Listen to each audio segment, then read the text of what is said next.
I hadn't even hit double digits when I first watched the movie Babs, Black American Princesses, for the first time. A 90s film about two Georgia waitresses getting caught in a scheme of power, money, celebrities, romance. It captivated me from start to finish. By the end of it, little old me just wanted to act and look like Niecy and Mickey, the two main characters in the movie. However, as I got older and listened to more music lyrics, watched more TV, more movies, heard boy classmates' explanations as to why they would never date a black girl.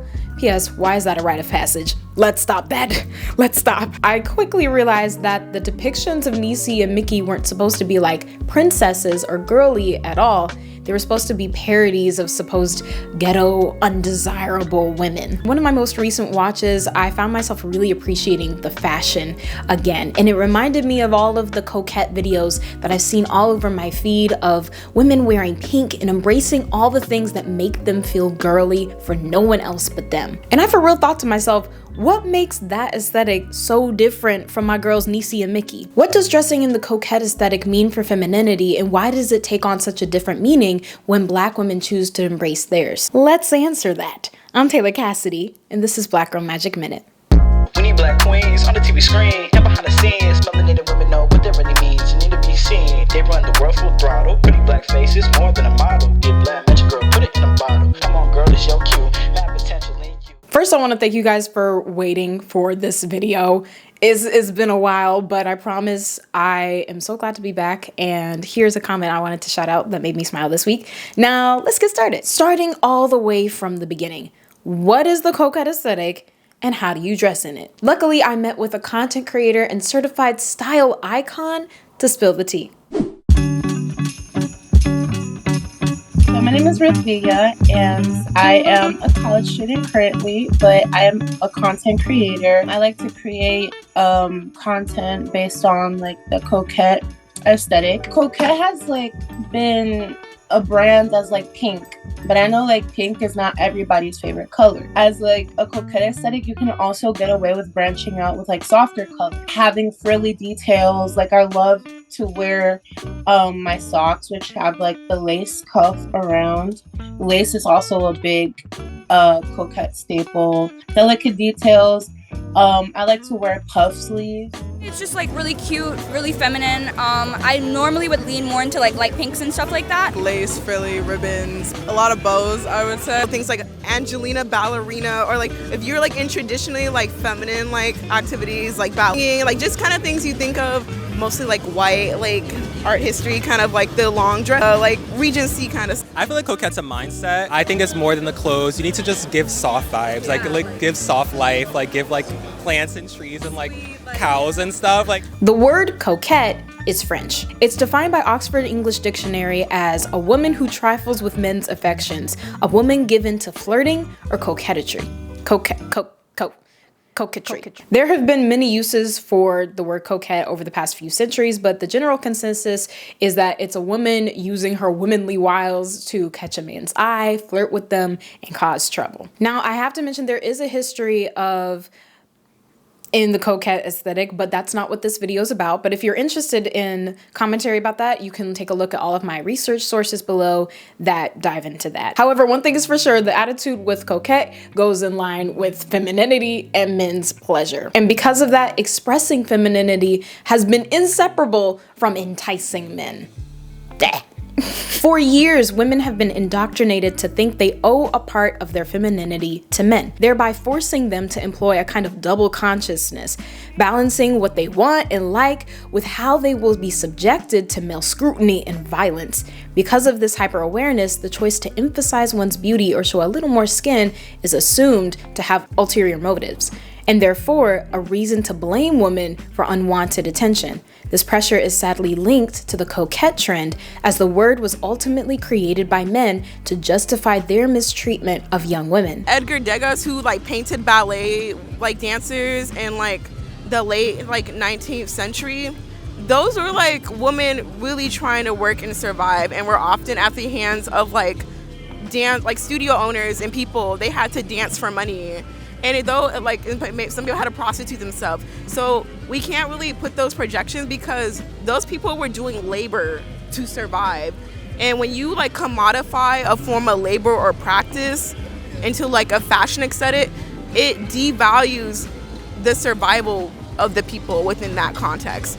Many have different opinions on where exactly the Coquette aesthetic started, but one thing's for sure, there are a few things that fanned its flames in the 2010s until now. We have Tumblr's 2010s Lana Del Rey fans bringing it in strong, Just Girly Things fantasizing softer aesthetics, Lolita fashion, and last but not least, Bridgerton's boost in popularity. So now suddenly Coquette is starting to be redefined through fashion heavily inspired by Rococo and Regency eras. Now my Pinterest feed and my TikTok feeds are full of videos and photos of women emphasizing the goal of reclaiming femininity and feeling soft without the goal of enticing men. But even with the mission of the aesthetic encouraging women's freedom, there's still backlash. I have actually not, thankfully, faced any comments or backlash based on my color, but I have based on my size. When you think of feminine and soft, the first thing that comes to mind is not like plus size. It's not being fat, it's being skinny. Hardly people connect being plus size to being feminine. Being big is like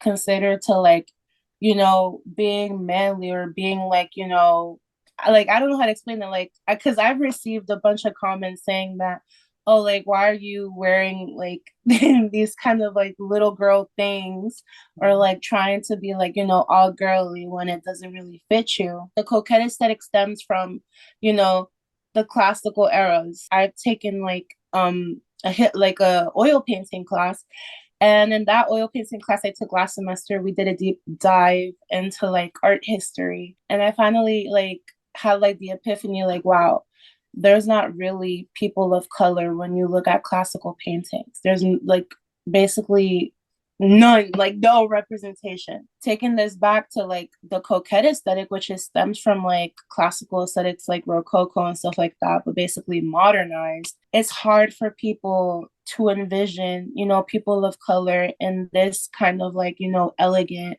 like princessy kind of aesthetic, because we're rarely shown in this like kind of matter. But to be honest, it just all serves as like motivation to break down the barriers even more. I remember how up in arms people were when Bridgerton came out because they could not fathom Black people or POC people existing during the Regency era, much less being part of the ton. Meanwhile, Sarah Forbes Bernetta existed, who was from Nigeria, and she was Queen Victoria's godchild, which you can learn more about on my YouTube channel. And Queen Charlotte herself. Oh, y'all not ready for that though. Y'all not ready for that. Coquette is a fashion aesthetic that anyone should be able to dress in. The current popularity and appeal of Coquette style is the fact that it offers a playful and empowered expression of femininity. It facilitates women to enhance their traditionally feminine traits, but on their own terms, reclaiming them as sources of self-expression. So, okay, if anyone can wear Coquette, why do we have to talk about Black people wearing it? For that, we have to go deeper. Hey, I love that this channel has just become a sounding board for all of our takes and different opinions. In fact, there's a user named 𝔂𝓮𝓪𝓾𝓮2444 who commented on one of my community posts, a series of comments that inspired this very episode. And maybe it's because I just finished season 3 of Bridgerton, but I definitely read it in Lady Whistledown's voice. I'd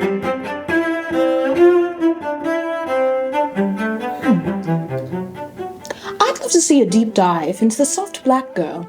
How and why Black women were denied the label of softness, and Black women being told they can't fit into the Coquette aesthetic. Oh, you mean me? Well, Your Majesty, there's actually some writing I've been working on, and I'd quite like to share it with you if you don't mind. I think that's pretty interesting because the strong Black woman is really an excuse to justify the violence against Black women, and she just takes it, which makes her strong. However, white and Asian women automatically have the privilege of being labeled as soft, girly. Meanwhile, Black women have to still earn the right to be viewed as soft by the world. Being a Black woman means you're Black before you're a woman. And to be a non-Black woman is to be a woman. Thus, when a Black woman is hyper-femme presenting in her aesthetic, it challenges racially coded assumptions people make about her in a way. It's revolutionary, in my opinion.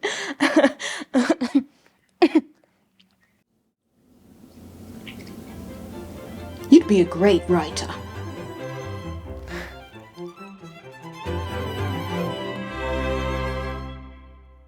When I look up the definition of feminine, I get words like delicate, soft, gentle, modest, refined, and the like. And I cannot help but contrast the amount of media that I've seen depicting Black women as these rough, unrefined figures. The biggest trope I've seen is the strong Black woman. It's time for some history! The National Library of Medicine says the strong Black woman label implies that Black women have no choice but to be fearless, ambitious, and hardworking, thereby resulting in celebrating strength, self-sufficiency, and resilience. The strong Black woman label is offered as a compliment but enacted so as to mask the unfair burden placed on Black women. Now, where does that one sentiment come from? Slavery! Yeah, no one was surprised at this point. Okay. Black women were exploited emotionally, spiritually, physically, in almost every way during slavery. Even outside of slavery, Black women underwent discriminations that came with being a person of color, including but not limited to segregation, redlining, inadequate healthcare, Black codes, and even through that, on top of that, were heavily involved with the civil rights movement and pushing for the laws that give us more equality today. Add in those portrayals of Black women on screen, it leads people to believe that we don't line up with the traditionally feminine words that they've been taught. And because of that, it leaves no room for Black women to feel or be delicate, soft, gentle. As Black women especially, it's very hard to like appear feminine or just like soft energy. So I feel like when you do it like as a Black woman, you have to just be like extra, like the blush and like, you know, extra, as opposed to like a white girl could be, no offense, like I'm sorry, but like, you know, like clock that tea, like a white girl could be really wearing anything and put a bow and it's like Coquette, but like it couldn't be that for like a Black girl. So like I feel like it is different. But you can have like two people in the same exact outfit and it's the same style, but if a Black woman has it on, inherently people are like, oh, it's not Coquette, which I think is messed up. In one of my classes, like we studied gender theory, like in my lit hum class, and it was just kind of like the feminine as constructed by Western society doesn't really encapsulate Blackness. So when Black women are overtly feminine as like typically constructed, it's kind of like an act of like, oh, I can do this too, I can be feminine too. Like for Black women specifically, because they've been so masculinized by society, by white society and Black men, that to be feminine or soft is like to resist that and to push back. So I think it does mean something different. And even though this video is specifically about women, this applies to any Black person that is dressing coquette, no matter your gender identity. If someone believes that Blackness can't have femininity, any expression of that from a Black person is seen as a cosplay. Damn, that was a lot. Can I have a break from intellectualizing my own existence? I'm kind of tired. Can we have some Black joy? Tenacity. I need a break. Pedal to the metal, no more gas in my tank. I wish my self-esteem would match a price and inflate. A soul's overdosed from this world I intake. Voices on the radio, comments screaming when I scroll. Like only my grief make me all. I'm 10 toes down to fix this world at stake. But every now and then I'm out of breath, and I need another break. It all down for me. Exhale anxiety. Let joy breathe in the sun and see. Let the red Here's for you and me. black joy Break it all down for me. now. Exhale anxiety. Let joy Breathe in the sun and see. Here is for you and me. black joy. I say I'm meant to be a casualty, meant to be in slavery, meant to only see my worth if I exploit my suffering. Wait, written on the pages of my heart you'll find vocabulary too complex to satisfy ignorant minds. Hush now, here's a secret they don't wanna show you. Take a look. Cap breaking curses, healing verses all come from one act. Taking back your joy, that's how you fight back. Break it all down for me. Now. Exhale anxiety. Get that money. Breathe in the sun and see. Don't be lining that. Here's for you and me. Black joy Break it all down for me. Let it. Exhale anxiety. Get that money. Breathe in the sun and see. So this I have. Here's for you and me. Black joy break. Break it all down for me. Now. Exhale anxiety. Get that money. Breathe in the sun and see. So this I have. Here's for you and me. Black joy break. Break it all down for me. Exhale anxiety. Breathe in the sun and see. Here is for you and me. All right, I feel so much better. Thanks, Tenacity. The gift Black women give to themselves by dressing in the coquette aesthetic is giving them permission to be and feel feminine, something that society has constantly told them they can't be. If you check out my closet, I have so many clothing with like classical art prints because I'm obsessed with the Renaissance era, Regency era, the Rococo era. Like there's this particular dress that I love to wear, and it just screams feminine because the way like it hugs my waist and the way it just flows like in the skirt, to me, you know, that like feels like feminine. The best way to describe it is like if I'm in a period drama and I have this big dress and I'm just like running down a field of flowers. And that's to me like a description of like feminine. You know, now that we're on a roll and everything, and you've been trusting me, a random person on the internet, to give you factual and historical evidence about your style choices, let me throw something at you. Hoochie mamas!